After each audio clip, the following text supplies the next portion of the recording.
چی بدتر از اینکه صبح بیدار شی ببینی رادیاتورها سرد شدن و خونم مثل یخ شده. بعد که میری سراغ پکیج میبینی بار پکیجت خوابیده و یا بیش از حد بالا رفته. ممکنه درآمدم کم بشه ولی بهت یاد میدم که ریشه این مشکل رو حل کنی. بار پکیج رو زیاد کن و آب سرد ورودی و یا فلکه اصلی رو ببند. بعد بیا سراغ شلنگ آب گرم که از سمت چپ دومیه رو بازش کن و جدا کن.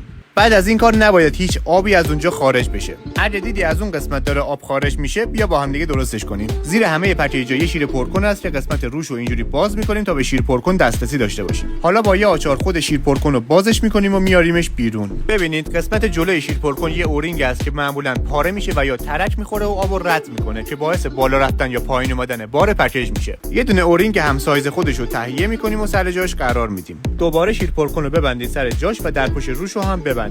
الان دیگه بار پکیجت به هیچ وجه بالا نمیره، کمم نمیشه و رادیاتورت هم داغ میمونه. داخل پیجم نمیذارم توی زمستون تو سرما بمونی. اگه به کارت میاد پیجو داشته باش.